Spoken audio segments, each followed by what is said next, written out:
Well, it's nice to meet you and say hi. Yeah, likewise. Yeah. Yeah. So, um, just could you tell us your name and a little bit about your heart story? Yeah, so my name's Simon, and when I was born, I had what a lot of doctors just called at the time the heart murmur. So they could hear that there was something wrong, but they didn't quite know what it was. And it was one of those things they just said, okay, you might grow out of it by the time you're 3, 4, 5. And I was kind of monitored for most of that time. Nothing too serious, just the odd sort of general practitioner checkup in the UK, so not a hospital checkup. And when I think I was about 7 or 8, I don't actually remember this, but my parents tell me this story that I was sort of running around in a playground at school and I went really blue in the face, blue in the lips, like I wasn't getting enough oxygen. So went back to the hospital and they done an echocardiogram and they picked up what they thought was sort of some excess muscle tissue within the left ventricle. So they referred me to kind of the specialist hospital in the UK, and it was diagnosed with subaortic stenosis. So it was muscular growth underneath the aortic valve. It was removed through open heart surgery in 1997. So I was about 9 years old then, and it was fine. You know, I recovered really well from that surgery, and all intents and purposes, it was resolved and there were no further issues. So I think I was around 14 years old when they picked up that my aortic valve was regurgitating. So every time the leaflets of the valve closed, there was some backflow of blood, or more than what you would expect in a normal person's valve. So I went back every couple of months initially because they were not sure when they would need to operate. And it kind of transpired that it probably had been there for longer than they realized. And they just said, look, we'll keep an eye on it. Every year, just come back, have an echocardiogram and an ECG, and we'll keep an eye on it.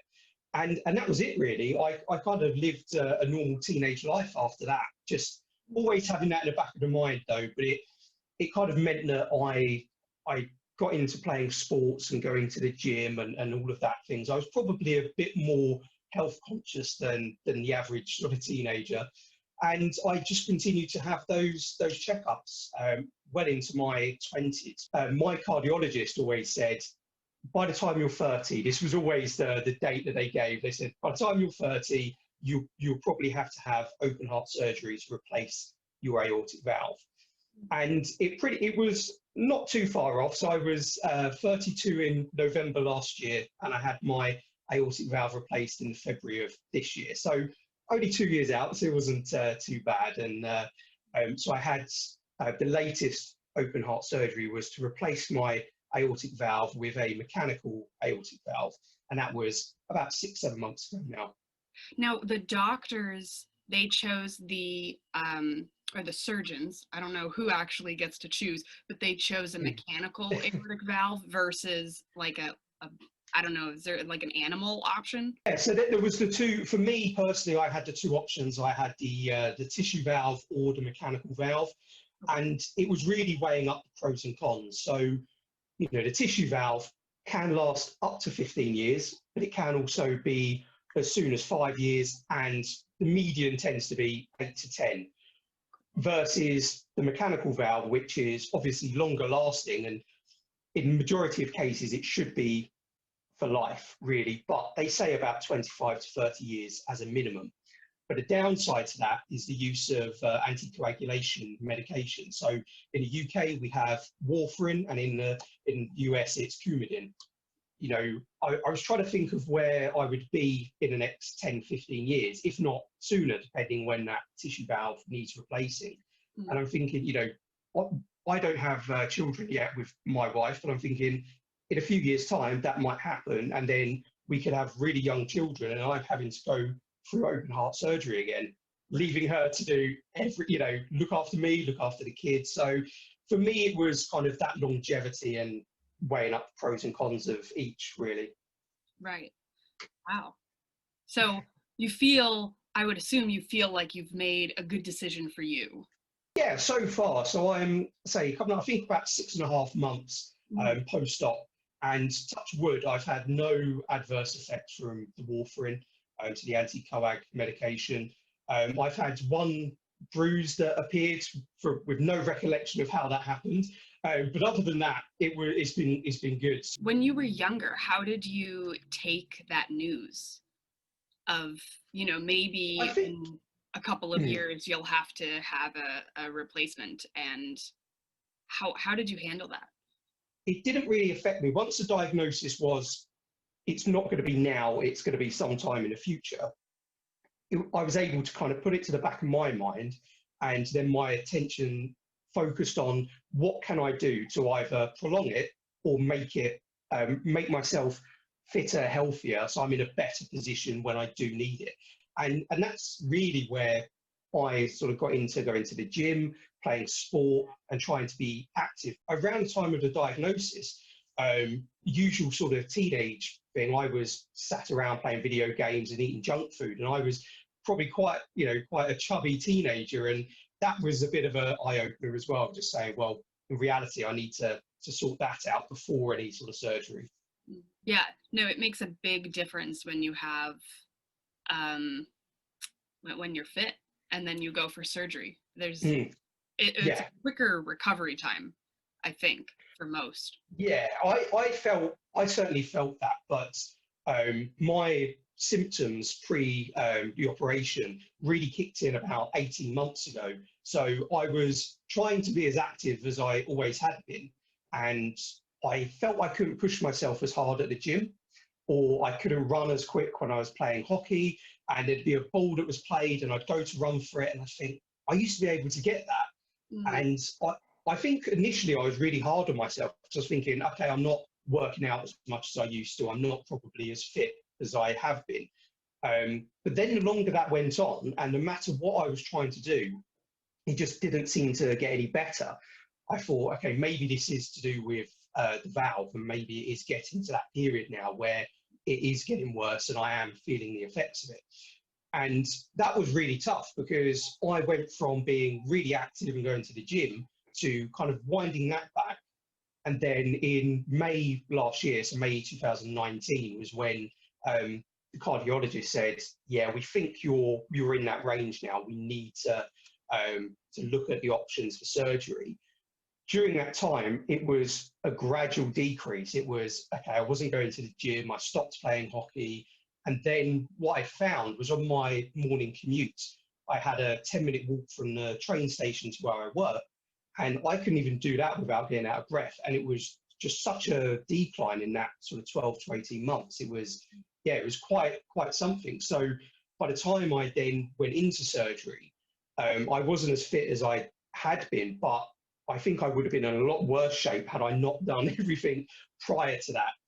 Right. Do you remember anything um, during or slightly after, or like just after the surgery? Is there any recollection of anything? No, so the only luckily for me, the only thing really was with the intubation tube. That was the um, one memory I have coming around in the ICU and having the tube down the throat, and I was struggling with that. And I remember my wife was there, my mum were there, and they were saying you need to stay awake for a few minutes, otherwise they won't take it out, because I was just drifting in and out of sort of consciousness with the anaesthetic. And obviously that wasn't happening. So as soon as I was coming round, I was struggling, and then I'd go back to sleep and still have this tube in my throat. And that was the worst part about it. And I must have stayed awake for long enough for them to take it out, because then I don't really remember anything until about 2 or 3 o'clock in the morning. And prior to that, I think it was about 5 in the afternoon. So I posted a question on Facebook and asked if Mm, anyone had questions for somebody who had an aortic valve replacement. And someone asked if you had had any throat irritation after mm. the surgery. And I'm assuming that it has to do with the tube. Yes, yeah. So where I was, for me personally, I still have issues now, but it's got a lot better. Obviously, the further out I've come. Where I was struggling quite a lot when I kept on coming round and going back to sleep, there was one point, I think they had some problem with the tube where I think they were trying to reposition it and it scratched the back of the throat. So they had to put a camera down there while I was asleep again just to see where the damage was. And they could see the damage, but it wasn't too bad. So it didn't really affect me in the hospital. I had a really dry cough that was obviously quite painful with the incision, but I'd put that down to just sort of the air conditioning in the hospital because it was, it was just sort of quite irritating and it's happened all the time. But then when I came out of hospital, I found that the more I spoke, it would get really irritated, and then I always sort of having to drink water just to calm it down. And it's got a lot better now, but because I'm sort of working and everything else, the first couple of weeks of conference calls and Zoom calls, I would last probably 10, 15 minutes before my voice would go. And then it'd be sort of 20 minutes, 25 minutes, and slowly you almost built this stamina back up. But yeah, definitely that was sort of one of the main lasting repercussions from the surgery. Did they give you any information on how to soothe it? Like, were they like, oh, have honey and water? Like, what? No. So they didn't say anything, which was yeah, it was a bit surprising. And I think they might have put it down to as well, like the air conditioning, and when you're back at home, it'll be better. But luckily for me, my auntie used to be in show business, so she used to do a lot of sort of West End shows and travel all around the world. So I was messaging her because she lives in Texas. So I was messaging her and said, what did you used to do? Because you were singing and dancing and everything else. And so she sent me some really good sort of home remedies, which like honey, lemon, and turmeric and things like that. And they really helped. Okay. So she was just like, oh, mix X, Y, and Z with water, or how? Yeah. Yeah. Yeah. So she was saying there was one that was sort of lemon, honey, turmeric. She normally puts sort of disposable aspirin in it, but obviously I can't take that being on anticoagulation medication. So I was kind of slightly adapting it. And then she recommended like it's not like a nasal inhaler, but a sort of breathing inhaler, like a steamer, where you can just sort of steam the airways, and that's supposed to relax it as well. Watched a recent YouTube vlog of yours, and you mentioned that you talked to your doctor about a recovery plan and you kind of came up with one. What was this plan that you talked to your doctor about? Yeah, so it was quite good because I felt about 4 weeks post surgery, I felt pretty good. So I started to do a little bit more, but still tried to stay within the guidelines where they say, look, don't lift anything over 5 kilos for the first 6 weeks and really take it easy. And as soon as I got to kind of that 6 week mark, I just started doing things to see how it felt. So I started running, but sort of really, really slow running and things like that. And just trying different bits and pieces out to see how I felt. And then what I wanted to do was kind of check in with the doctor just to say, look, I've done this. What do you think? And I was really conscious of taking my sort of blood pressures before and after. I've got a home kit, only a sort of a cheap one, but just to have a look at how it was affecting me. But my doctor was saying, if you can run and kind of talk, or you could have, made a few sentences, you're in a good zone. If you're just out of breath all the time, just slow it down a bit more. Just what she was really keen on was that I was getting the exercise, but I wasn't stressing the heart, because where the aortic valve was regurgitating for so many years, the left ventricle was obviously pumping harder and harder and harder over that time to make up for the fact that with every sort of pump, there was at least, I think it was saying 60 or 70% of the blood was coming back into the ventricle. So over time, that muscle around the left ventricle got a lot larger than it should have done.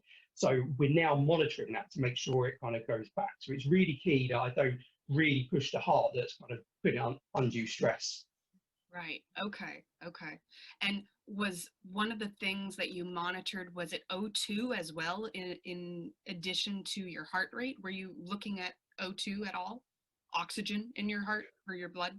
No, so no, I didn't personally. But the one thing I've got, so I've got a heart rate monitor. I've got a blood pressure monitor, but also I do have asthma, but it's very, very mild asthma. And when you're diagnosed, certainly in the UK, they give you something called a peak flow meter, and it's just something you just blow into it, very short and sharp, and it gives you some sort of volume readout of your lung capacity. And I use that straight away, post-op, just to see what my lung function was like, and I just use that as a reference point after that. And then the other thing I did do as well, and it was more out of sort of caution than anything, was just taking my temperature every day, certainly in the early days with COVID. And they were saying, look, look out for any temperatures. So I was kind of routinely doing that pretty much every day, and then stopped maybe about 3 months ago. Okay. So I wanted to ask so you had the surgery in February and now you're 7 months post-op, right?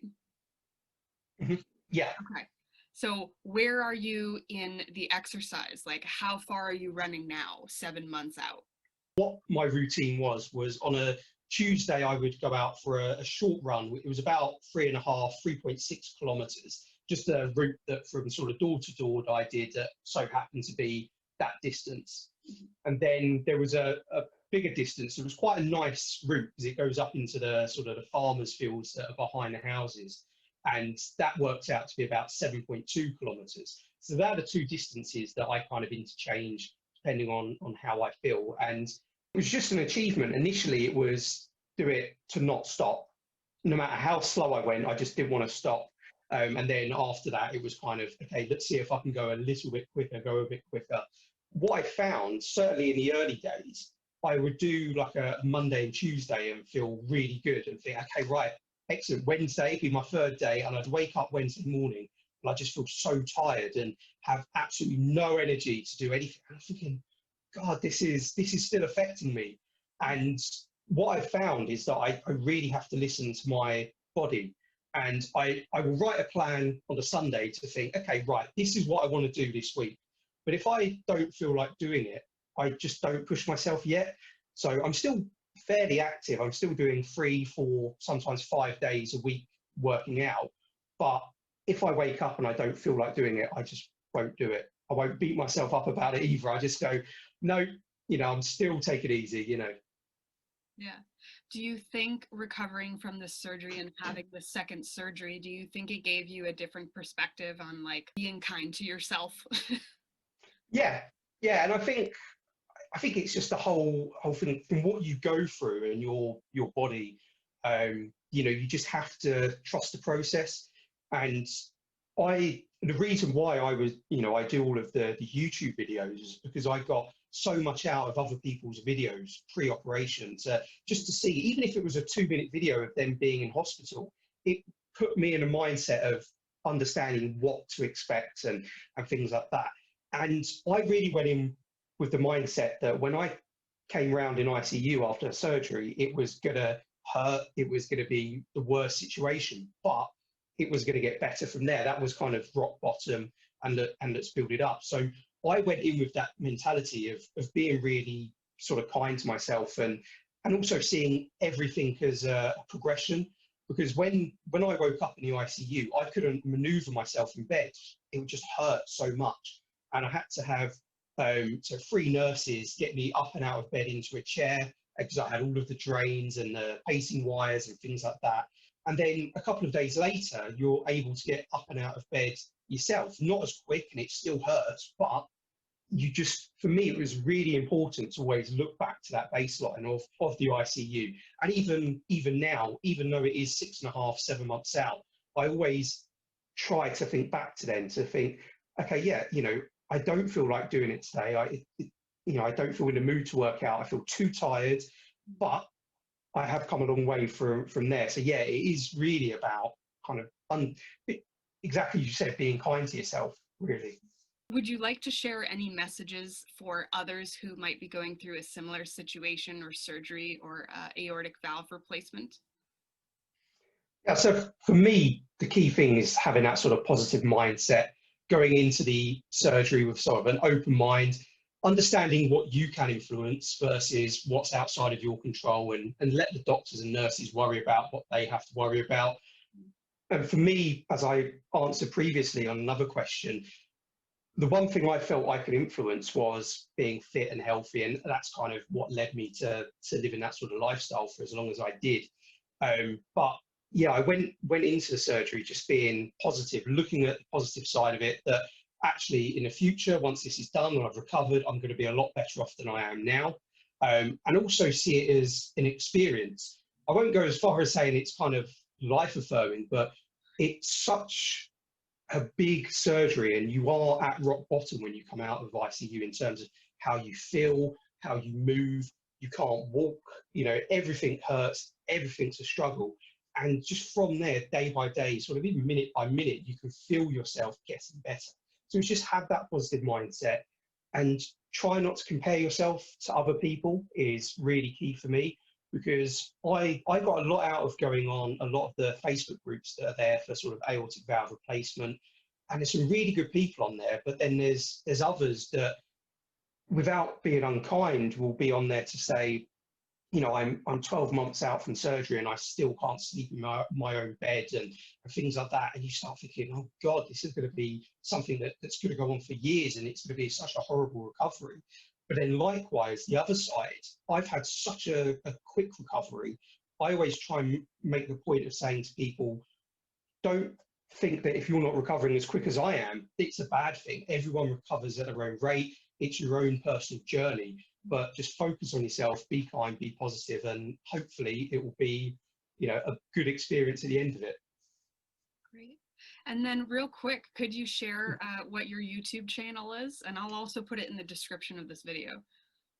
Yeah, so I don't actually know what my YouTube channel name is. I think it's just Simon Leon. I think if we put it in the description of the video, I think I set it up years ago for whatever reason and have just decided to use it. So I'm not sure, but yeah, we'll put the links for the videos, and tend to use Instagram more for sort of sharing things on there about sort of videos and stuff like that as well. So we can do that.